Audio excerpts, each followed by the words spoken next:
This is Stuart Ross coming to you with another video. However, this time it's not rainy England. You can probably tell from the trees behind me, not typical for the UK that I'm not in England. I'm actually on the island of Mauritius, here in the Indian Ocean, my favourite ocean in the world. Yeah, it was Wednesday last week, pouring of rain, and I said, one more day of rain, I am out of here. It's rained pretty much every day in Surrey, where I am in the UK, since Christmas, bar maybe 4 or 5 days. Literally, it's been terrible. There's loads of flooding, and on that note, if you're somebody watching this video that's been affected by the flooding, I hope you get everything sorted okay. I've had a lot of flooding around where I live. Fortunately, my house is okay. I have had some friends and family that have been affected, but it's just been terrible. I mean, it's just been rain, rain, rain, rain, rain. So I said anyway, like I said, that one more day of rain, I'm out of here. Jumped on the laptop on Thursday evening and booked my flight for the Saturday to come out here. And not sure when I'm going to return, to be honest. I'm in touch with family at home, and I'll find out what's going on with the weather. But I certainly won't be going back whilst it's torrential rain every day. Now, the reason I'm shooting this video is I wanted to share something with you, which I think is going to be of value. This will be particularly interesting for those of you who are students of mine getting started in the SFM, particularly if you've recently got started. And also I think anybody who's serious about starting or getting started online and creating a lifestyle business. I think this is going to really sort of resonate with many of you, and hopefully, like I said, provide value.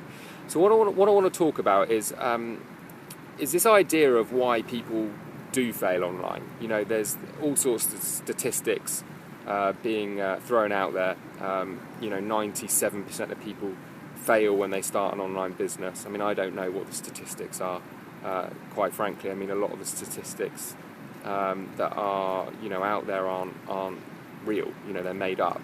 But what I want to do is I want to sort of share with you my own experience of why people fail and what I think is the antidote for it. So the first thing that I want to say, I suppose, is that I've seen such a wide range of people succeed online. People from all different backgrounds.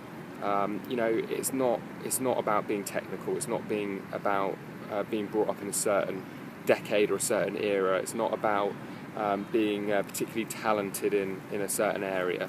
I really have seen such a diverse range of people succeed online. And with that being said, one of the things that I'll say is it's actually quite often the people that have to make it work that get the quickest results and do go on to succeed. People that have no choice.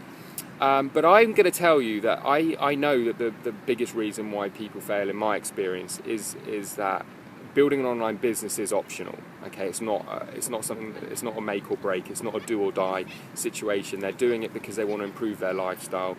They're doing it so that they can sit on the beaches of the world, run their businesses from anywhere.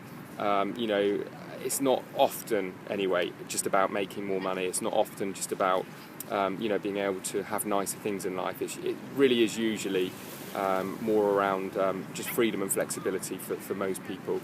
A lot of those people that start an online business based on this idea of having more freedom and flexibility are in a situation where they have a job or they have a career or they have another business, and they're paying the bills. They're not going to end up on the streets if they don't make this online business work. And that, for me, without a doubt, over the last few years, is the number one reason why people fail. Now, I'll elaborate exactly what I'm talking about here. The first thing that I do want to say, though, before I elaborate, is failing is optional, and failing is probably not the right word, because really it's quitting. The people that don't go on and build an online business, nearly always it's because they've quit. They haven't been forced to fail. They haven't had no other option. They've not built or created a business that's enabled them to live the lifestyle because they've ended up giving up or quitting. And that's really the thing that I want to address, because most of my customers, not all, but most of my customers, building an online business is optional, and it's something that they want to do for themselves and their family, normally to better their lives. And that, for that very reason, however, often it's just not enough. And let me address that. You see, when you aren't forced to, make something work, and it's based around nicer things like driving a nicer car or having more holidays or being able to quit the job, what you'll often find is that people that are working hard already in jobs, in careers that they know, they're confident in, within their comfort zone, that the minute the going gets tough, or the minute they're a little bit tired one week, or the minute things aren't going as quickly as they planned, it's very, very easy to say, oh, I'll put it on the back burner and I'll focus on that tomorrow night, or I'll focus on it next week. And what you end up seeing is often when people first get started online, the first couple of weeks, they're all in. They're turning up and watching training videos, they're watching webinars, and I can only speak for my own students. They're making stuff happen, but several weeks or sometimes months down the line, that commitment starts to fade for many, many people. And whether you want to hear this or not, building an online business takes a lot of commitment, it takes a lot of perseverance, and it takes time. I would say, of all my successful students that have gone on to create successful businesses, I'd say the average of those have taken 6 months of solid commitment working on their business pretty much every single day before they start getting consistent results. So I'm not talking about maybe the odd sale here or there, I'm talking about consistent results where things are starting to happen daily for them and they can really see their lives changing.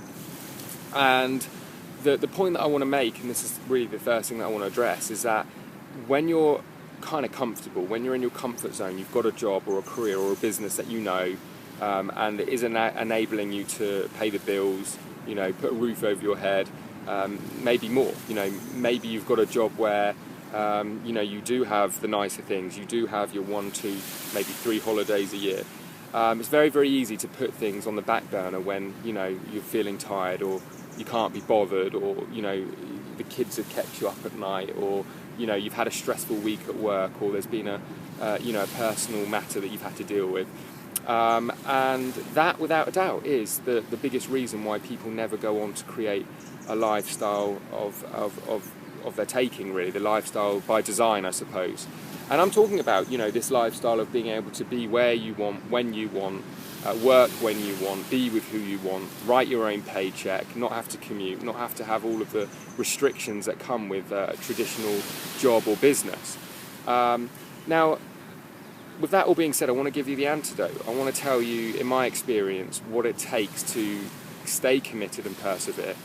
And one thing I'm going to say as well, which is what baffles me so often, is that I find that the people that do come in and out, dip in and dip out, and don't follow through and don't stick to their commitments, they're often the people with the most potential. It's so often the people that could really make this happen and make things happen really, really quickly, and that could be you that I'm speaking to right now. So the antidote, in my opinion, is this, and it really is. It's to have a huge vision. It really is. It's to have a big vision, much bigger than having a nicer car on the drive, much bigger than having an extra holiday a year, much bigger than having a little bit more money in the bank. And you might be thinking that I'm going to go on and start talking about a vision bigger than yourself, or a vision outside of your own personal life, but it's not. It really is about you, particularly in my opinion, the beginning stages. I mean, it's all very good to go out and save the world, but often, a lot of people need to save themselves first, and that is what I'm talking about. So when I say a big vision, I'm talking about completely flipping your lifestyle round from the point of view. Let's say you're commuting right now. Let's say you're averaging a monthly paycheck that enables you to get by and have some of the nicer things in life, a couple of holidays a year. That's cool, but you have to understand that a big vision, in my opinion anyway, is so significantly different to that. I'm talking about the lifestyle where you can work less hours, where you can work from anywhere in the world, where you can be in a situation where you don't have a boss, you don't have a commute, being in a situation where you can scale your income without having to work more hours, but through working smarter and through leveraging tools and technology and the internet.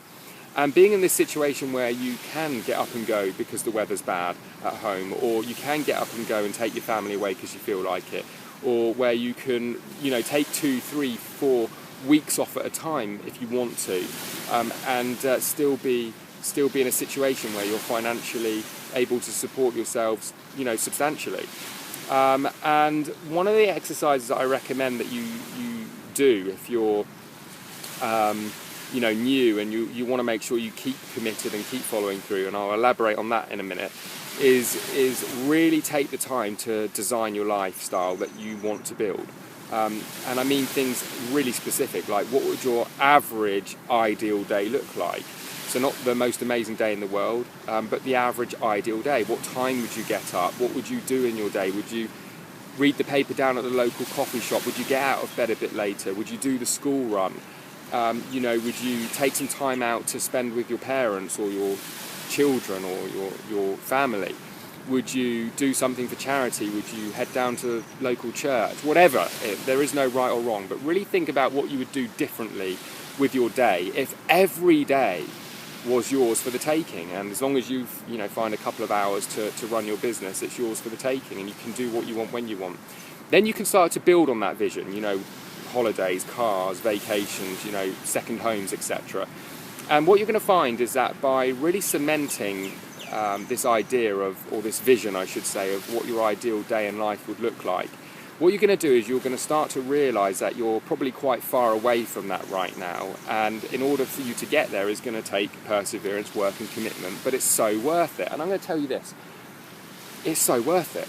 It is so worth it. Here I am right now, because I choose to be, on the Indian Ocean here, just scan round. I've literally been on the hammock.